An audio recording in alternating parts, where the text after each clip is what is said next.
Good afternoon, everyone. Welcome to the e-commerce growth summit for the afternoon sessions.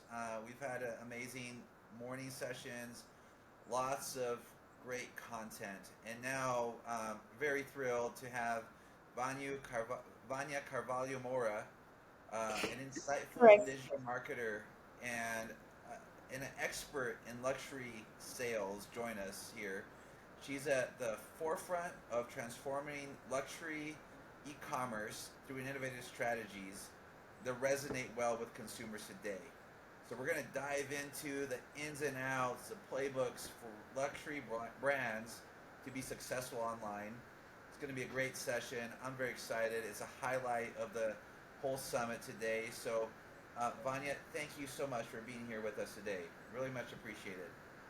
Steven, thank you so much for having me. I'm super excited to be here, and I hope to add a lot of value to the listeners and everyone that's watching right now. So I'm really excited. You have such a background with luxury brands. You've come a long way to start your own agency. Before we jump into questions, can you give us a little bit more, uh, background in your history? How did you get started? How did you get to where you are now, running a successful luxury brand digital agency? Yeah, so I started pretty young. I was always very much into sales. I love sales and e-commerce in general. Then I started going more and focusing more on luxury brands because I just could see myself working with in the luxury industry. First of all, second of all, for me it's extremely impressive to see how you sell luxury versus any other products because I do both. And luxury is definitely something I see myself long term. And it's extremely impressive because it's a lot of emotions involved. And I am a person that is full of emotion. I have a lot of passion for what I do. So I can relate, I can connect both sides and really create amazing campaigns. And in terms of marketing and sales, is definitely my strength in that sense. Yeah. Oh, very good. And we're glad to have you with us here today. We've divided this session in a few different segments. We're going to get started jumping right in, talking about targeted advertising.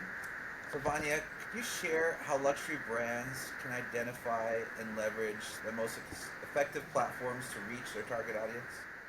Yeah. So, in terms of luxury or like the platforms that we are currently have in use, when you're talking about online, I would still say the most successful platforms is still Facebook and Instagram in the sense.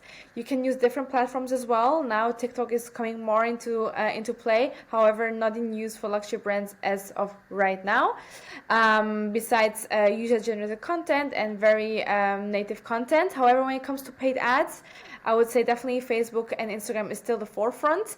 When it comes to offline advertisement, I would definitely say you have a lot of events, you have a lot of magazines, so a lot of PR, and that also plays a huge role also for the credibility of the brand itself. However, when you look at online only, I would say Facebook and Instagram are still the winning components here, also with Google, of course. But active ads, I see the most success with Facebook and Instagram still to this day. Yeah, and you did give us a pretty good comprehensive view of the different channels to target. What role does messaging play in creating advertising campaigns today that not only reach but resonate with high-end consumers? Yeah, messaging and the way you portray or offer your product is really everything. You have to speak the language of your target audience. You have to know your target audience and you have to know how to talk to them to make it intriguing enough for them to, first of all, catch their attention. Because we all know nowadays your attention span is so little. So having attention of your audience is really the most important, and that's the winning component when it comes to creating ads and really putting your offer out there.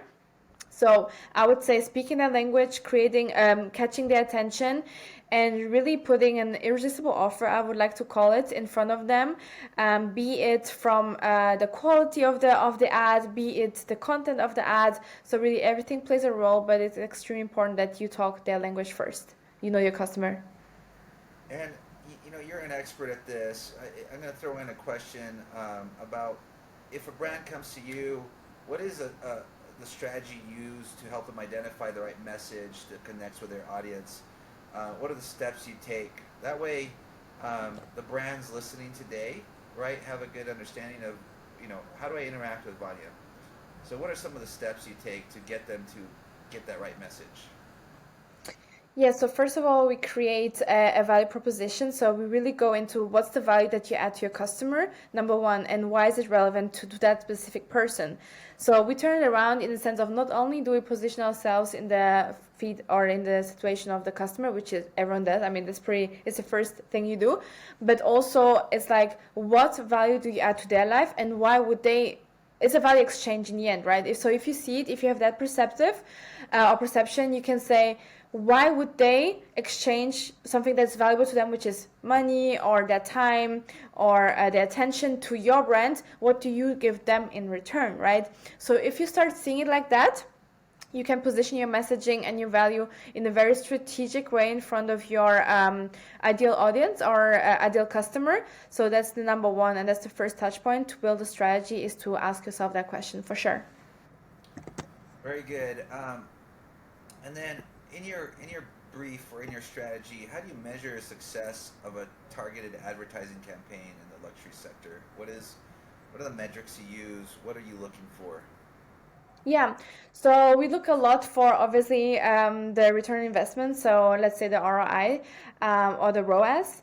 So that's number one, to see, okay, what is the ROAS, so what do you get in return for every dollar invested in an advertisement, for example. However, you have different KPIs that you can stick to, such as if you have an influencer campaign, for example, you see how many people have used the influencers discount code or how many engagement has the influencer created for that post, for example. That's a different type of ad.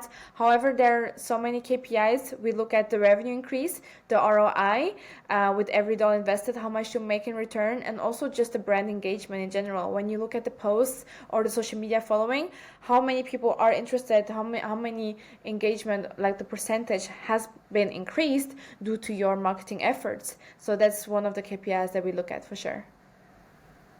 And then, can you give us any examples of luxury brands that effectively use targeted advertising to enhance their brand prestige or drive sales? Is there any specific ones you could mention? Yeah, for sure. Something that I'm very close to, it's IWC Schaffhausen. So they have been amazing at running their campaigns, from the brand ambassadors that they have chosen, the influencers they have chosen to work with, so the partnerships, to their paid advertisement, also offline. For example, they have a lot of store openings and they have a lot of events that are covered in the media, that are covered in PR and magazines. So that's one brand I can tell for sure. But there are many others in the fashion industry for sure that do that very well. And thanks for sharing those. Are there any big challenges luxury brands face in creating targeted advertising campaigns that you've seen, and how have they overcome those? I've seen quite a few challenges. For example, when it comes to A/B testing, so when you test different creatives, that can be a challenge because you have to be very much attentive to how the people react to your specific post. So you do A/B testing, you test different images or different types of wordings, different types of messages, and I see that a challenge because you have to react fairly quickly to see, okay, what resonates with your audience, what doesn't, and those that doesn't, you have to stop them immediately because otherwise it's wasted budget in the end if you see that they are not performing well. So what I see as the biggest challenge is definitely how you put your message together. It's still, to this day, I would say content is king, and you have to be very careful how you produce your content. But most of the brands where I see it's not going so well is because they either don't put the creatives well together or the quality is not what catches the people's interest or attention. So this, I see, one of the biggest challenges is really how you put your content and how you create your content, because content is king. And if a brand wants to work with you on this one, what are some of this? How this is a perfect time. How do they get a hold of you to be able to get a third party view into their ads today? What's the best way for them to get your feedback, get a hold of you? Give them right now a way to do that. What would be? Yeah, so I'm very much active on LinkedIn. On LinkedIn, I am talking to people constantly, all the time. I get this question quite a lot. Hey, can you help me? Can you look over my website? Can you look over my campaigns? What is this problem? Why are people not really intrigued by my offer or not really can relate? So you can reach out to me for sure on LinkedIn. You can just Google me and you find my website, my email address as well. And yeah, so I'm pretty close to the people I work with. I think it's super important to have a really close connection, also like a relationship with my clients. In the end, it's a win-win. I learn from them, they learn from me a lot.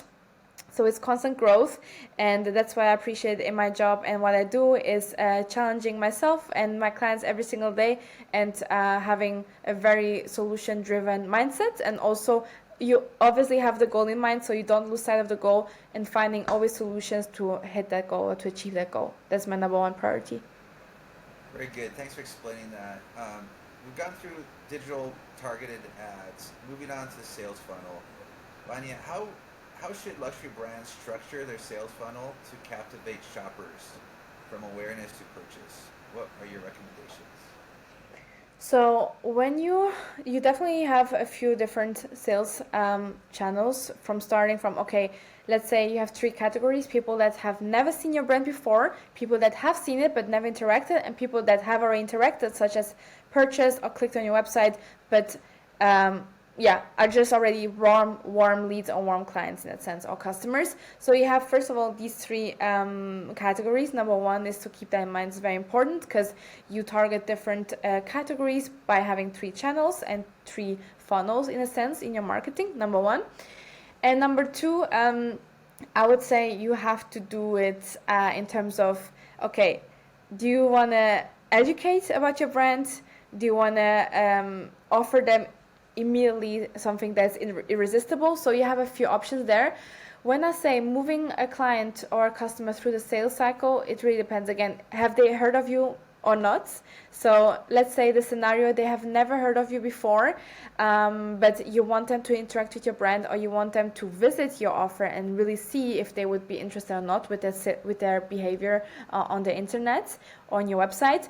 Then I would definitely say you could offer them, let's say, either you intrigue them with a testimonial with user generated content, number one, or if it's like a SaaS, let's say a platform that you are willing to let them try for free, let's say, you can give a 7-day free trial, and they will be willing to try your offer and then probably be convinced about it and continue working with you.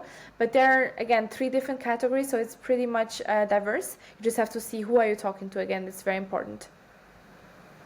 And then, regards to like you mapping out this customer journey, right, into the three buckets that you talked about, into the funnel, what strategies can luxury e-commerce sites employ to minimize the friction and increase conversion rates through this customer journey that you've been mentioning?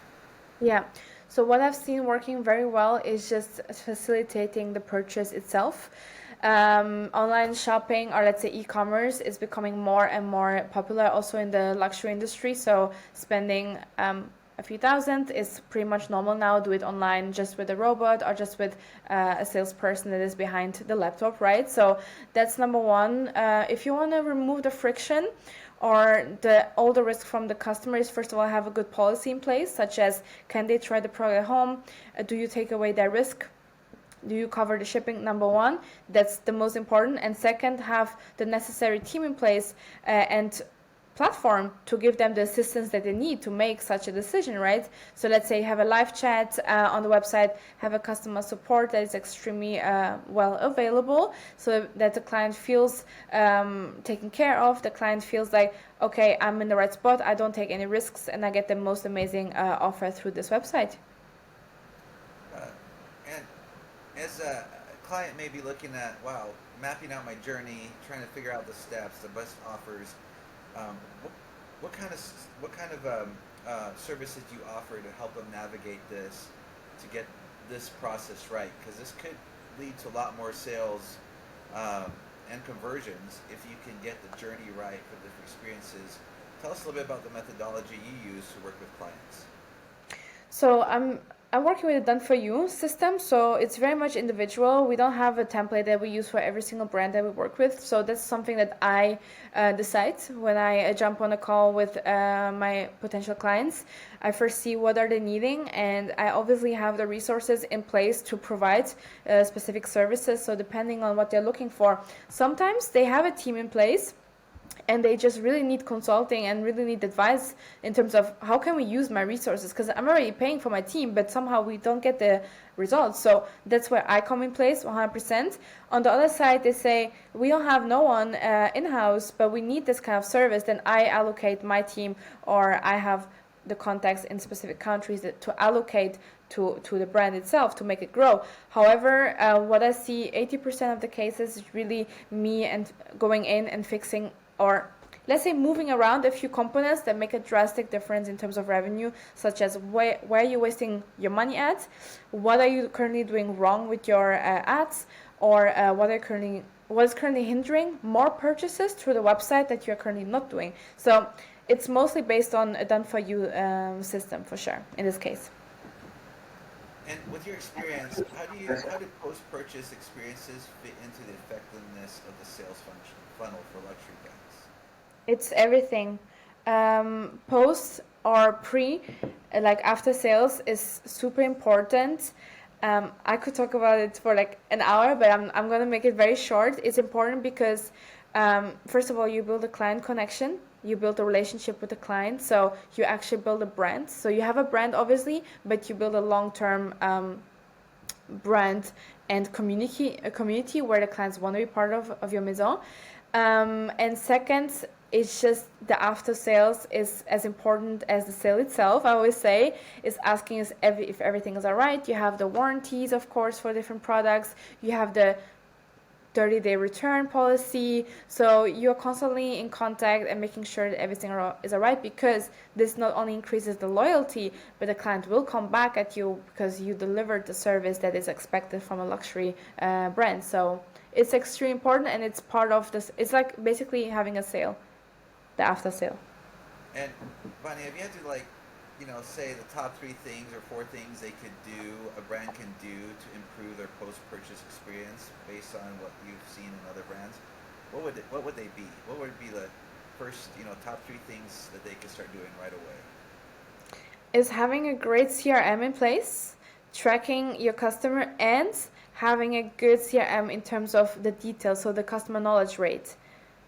That's the most important. Why I say that is because you get to know your clients, you save. So this platform is important because you save the information of your clients, not only all the interactions you had with the client, the portfolio. Let's say this is a client that is a very important client. So if I see this person spent, let's say 100K or 200K on our maison, so we treat him obviously differently. However, having a good system in place where you can store all this data is the starting point for everything. So having a person that takes care of that, you have everything in one place, and you can also reach out to the customer or the client through that channel or that platform. That's the most important, because with information you have all the power. You can know their birthdays, you reach out to their birthdays, you can know if they have a fiance, if they're married, if they have kids. So you have so much information that you can leverage and build a stronger relationship with your client. Well, thanks for sharing that. That's very important. Moving on to, I think, one of another dear top of your heart, maybe influencer marketing.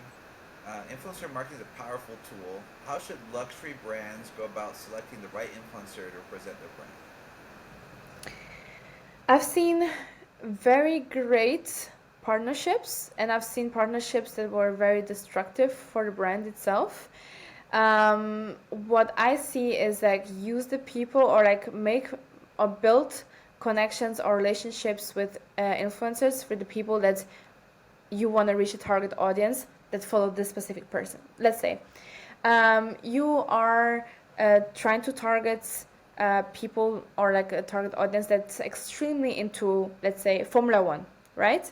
Let's say Formula One, then you know exactly, okay, my goal is to work with this specific person or influencer, because I know if I have his support, if I have him representing my brand, I know that his following will be convinced of my brand, and I will gain them as loyal supporters.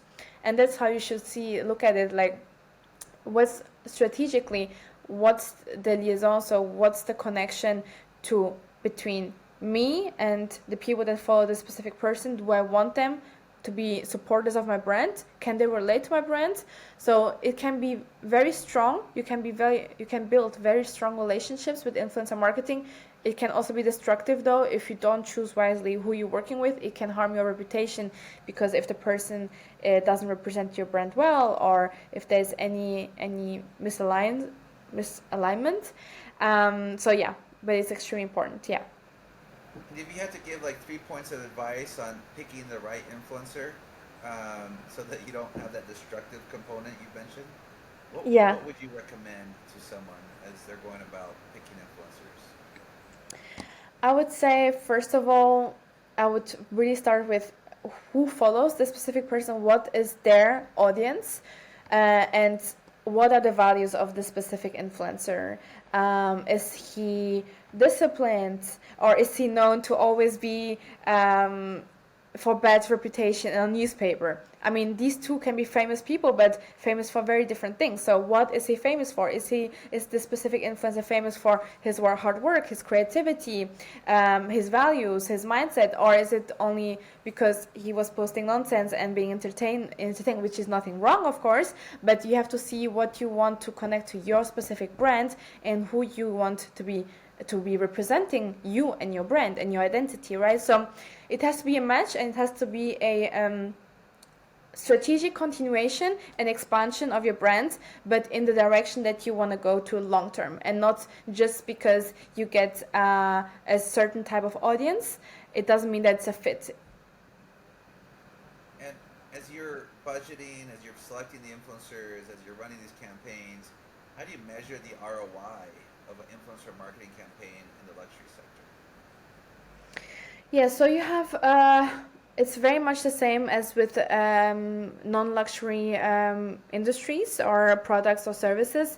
So here you can see, first of all, what was the engagement. So you have different platforms, but you can measure the engagement of specific influencer posts that have been using your product, or people that have been commenting. Is the engagement higher or lower according to other posts? That's number one. Then you can see already if there's a brand fit, or if there's a fit with the influencer and the brand itself. Number two is you can see how much revenue has been generated through specific posts, such as you use specific links where the clients or the customers are targeted or are lead to a specific website that is part of the influencer's code link. So you can really see how much this specific person has brought in terms of value or revenue, brand engagement, and awareness to this specific brand. Yeah, you can definitely target that. Yeah, those are some great um, metrics to use as you're measuring this. Um, Moving on a little bit, personalization. We talked about CRM, keeping track of what people do. Personalization is key in luxury commerce. How can brands use data analytics to create more personalized shopping experiences? Yeah, so I'm getting back to what I mentioned before, just having a good client knowledge rate. So the more, and again, high end or luxury e-commerce comes with a lot of personalization. So having a great team, even though you outsource the team from different countries, having a team that speaks your language and that is available and offers attention and time for you, that's the most important. So having good client knowledge rates and knowing, okay, when is my client's birthday, so what does he like, what does his portfolio look like, what's his preference, does he like to play golf, does he like to go and watch Formula 1, like this. Having this information, which is super powerful, you can create very personalized shopping experiences by reaching out to them, giving them attention, sending them maybe a card when it's their birthday, etc. So that's extremely personalized and very much important when it comes to luxury e-commerce, because you don't see them in a boutique, or you don't see them in the store, you don't see them outside, but it's all online. So giving them this attention and this level of precision, it's very important. Yeah. And how do you measure? How do you maintain privacy considerations as you're tracking this data, finding out what you can enter and share? in the CRM? How do you keep in mind, the privacy as you're using the data and capturing the data? Yeah, so there's obviously GDPR. So in GDPR, you first of all have to ask them for their consent if you can reach out to them with your newsletter, number one. While, for example, if they call your hotline, or if they call your customer service, or if they reach out to your brand, you should, especially when it comes to phone calls and really giving valuable information or like confidential information over the phone, you should ask, okay, for three security questions. So number one, what's your full name, what's your email address, so what's your phone number, so you make sure you're talking to the person that has done the purchase and that is the legit client. That's the most important. And then obviously you ask for consent if they want to be part of your newsletter, and if they don't, you don't add them, and if they do, you can add them, and that's legal. That's according to the GDPR, and it's perfectly fine. Yeah, thank you for sharing those details. That's very thorough in understanding the privacy. Now, how does personalization experience contribute to customer loyalty in luxury sector? How have you seen that manifest in a case study or in customers you've seen? How important is it? It's the most important because the loyalty comes from dedication and building relationships. So I think having brand loyalty is everything, and that's why I'm always saying you should put double the effort even to keep your customers that you have already acquired, which is first of all more cost effective, number one, and number two, it leads to increase of revenue because it's easier and it's more valuable for the brand long term to nurture the clients that you already have versus to spend more time or more resources in acquiring new clients. So I would say it's a balance of, let's say, 30% and 70%. 70% effort goes to the ones that are already convinced about your brand, that want to be part of it, and you focus the resources on increasing that specific type of loyalty, versus the 30% in acquiring new clients, which is also extremely important. But keeping the ones that already love your brand is everything, yeah. And if you had to say, brands out there that do this really well with personalization, which ones do you hold in high regard? Which luxury brands do you hold in high regard for doing this really well? For example, in the fashion, I definitely know Cartier. They do it extremely well. Cartier is the jewelry brand. Also, Van Cleef and Arpels, they do it extremely well. IWC, one of my favorites, great job. So these are three of the luxury brands that are doing a very good job if you want to take a look at it. Oh, yeah. Can you give us some insights on what do they do really well that have put them on your top three list? So they have, first of all, they have an extremely good, structured and strategic team. So not only is their service, or let's say the after sale, is top tier, so it really represents the value of the brand and the luxury that comes with it. Also, it's well established brands, but for them the most important is really keeping the client happy, delivering the most exquisite or the most beautiful service, and really making sure that the client is really happy at all times. And what I think is the most important is the solution driven side. So you have other brands, for example, if there's a problem, they really say, okay, it's up to you, it's actually your problem. But there are other brands, and that's why you see the one brands that actually survive long term is that they actually care about their clients, and even though it comes at an expense of their own profit, in the long term it does pay off, and it builds a long term brand. So I would say that's the components I see the most valuable with these brands. Yeah. Yeah, thanks for sharing that. Going into content strategy, content is critical for storytelling. You've said content is king, especially in luxury branding. What are the key elements of successful content strategy for luxury brands? So content strategy, I think the most, so you have a few, I would say you can divide it into a few topics.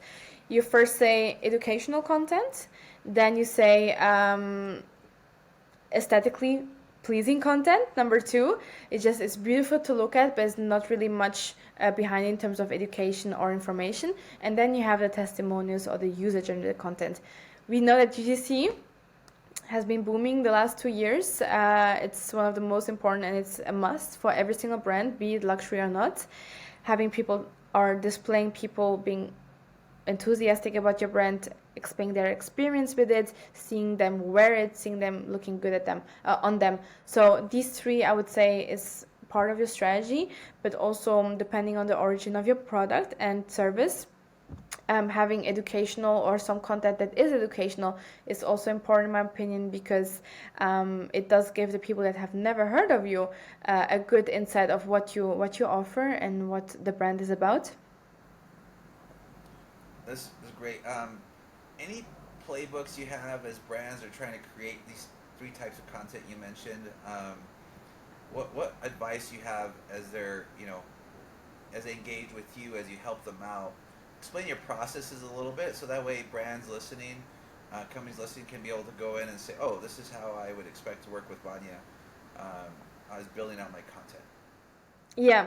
So first, obviously, I do have to have my team in place that create the content according to my vision. So first of all, I listen. We have a quick conversation, and I get your vision, because I'm a visionary myself. So if you tell about your brand, I see it in front of me, and I catch your vision based on your emotions and based on what you tell me, what you want to achieve with your brand.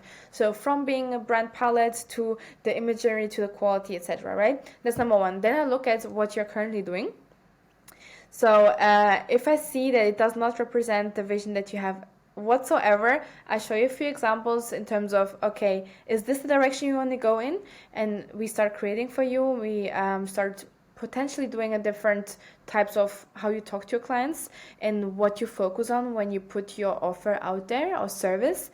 So these are things we focus on, but first I would listen to your vision. What's the vision of your brand? What do you want to achieve with your brand? And why do you even create it, right? And the second is I look at what you're currently doing, and I see if I see a discrepancy, I know where to start, which is with the content itself and the wording or the value that you put out.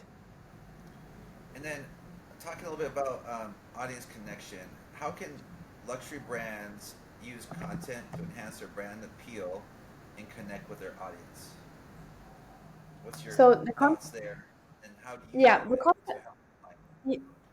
yeah. So the content is something that is the first thing.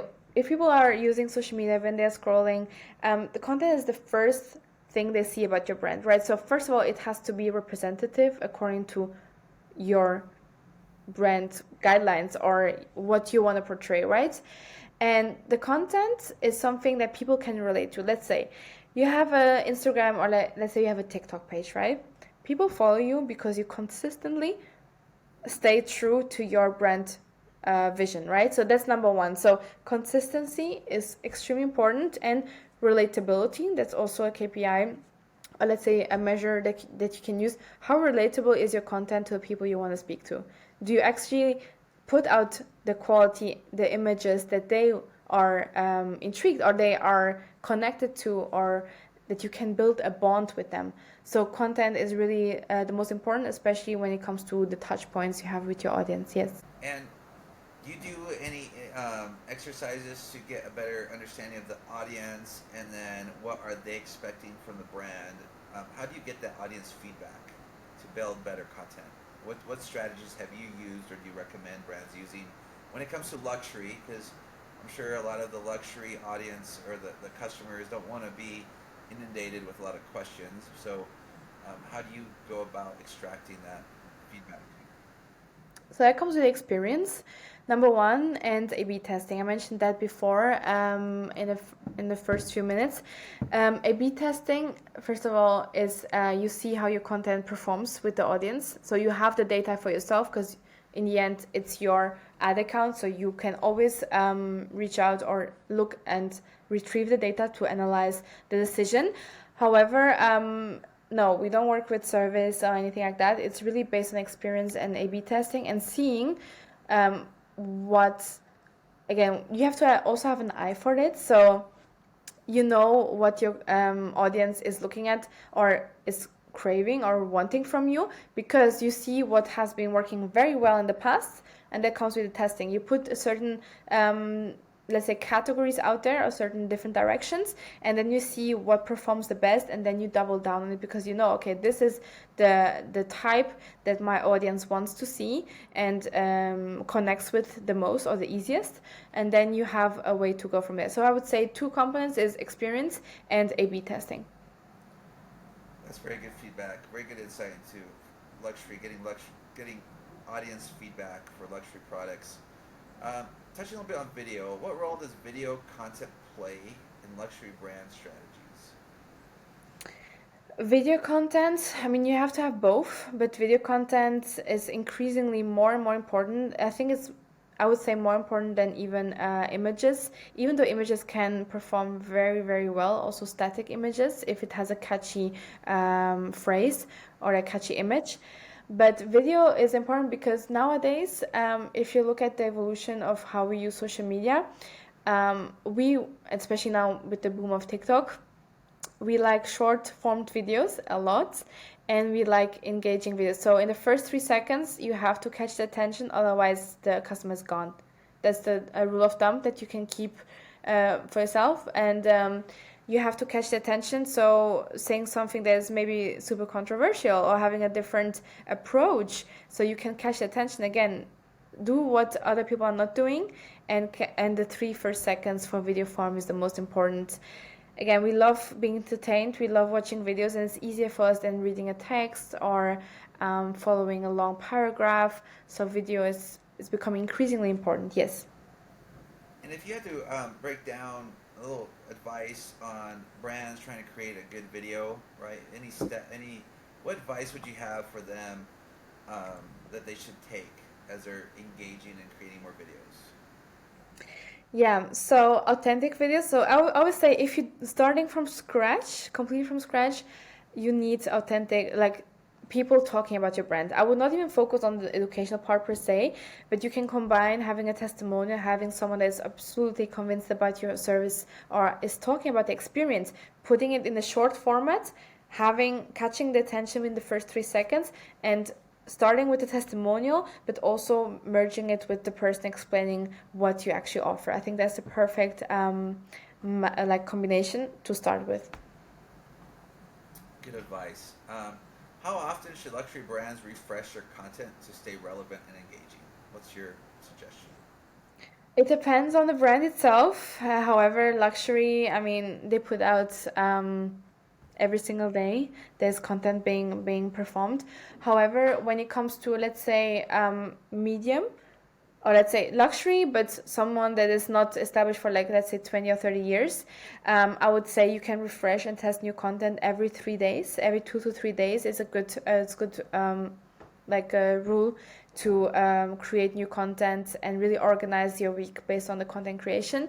I think that's a good rule, and you can always create new content, but also same but different, and then start testing these. I would say 3 times a week. That's a good rule. Okay. Moving on to omni-channel strategies, they're becoming very important to brands. How can luxury brands integrate their online and offline experience seamlessly? Yeah, so what I see happening more and more is obviously you have offline, let's say you have a store, and you have the online boutique, right? So you have the e-commerce part and you have the physical stores or the physical touch points. What I see happening a lot, especially in the luxury industry, is or brands that do not have a fixed store, they have pop-up stores. So it's extremely important to also have a balance between these two. Only being like online, it's great for the beginning, but if you want to reach your customers in more depth, you can do pop-up stores. You can create different events where your customers know you will be at this specific spot and they can meet you there, or they can try out your products and touch them and then order them online. right? So having this seamless experience where you connect with your brands in person, with your clients in person, and have a demonstration of the quality of your items is also extremely important. You don't have to have a huge inventory at the spot. You can bring a few items and do a pop-up store and invite everyone or create a special event where people are intrigued to come because you already built a community, right? So this is the seamless experience between offline and online, and at some point it is necessary. And I see that every time a brand is established, or let's say a new brand after 2 or 3 years, this phase comes where they are looking to connect deeper to their clients. That's why they build also this offline experience. Yeah, this is good. How does customer feedback play into refining omni-channel strategy? Because I imagine every brand's different. You know, what's your take on Customer feedback is very important because it's the only way you can improve and the only way you know what you can improve on.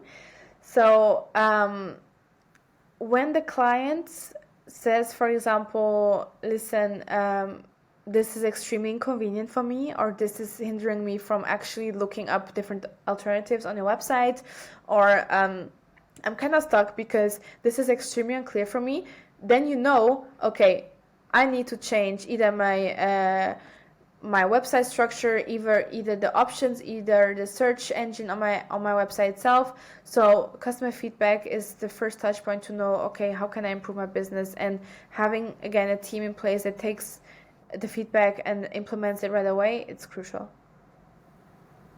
that? This has been an amazing session. If you had to look through the future, next 5 years, where luxury marketing is going to be, where luxury brands are going to take e-commerce, um, where would you? And you had a crystal ball. What would you say? Where is it going?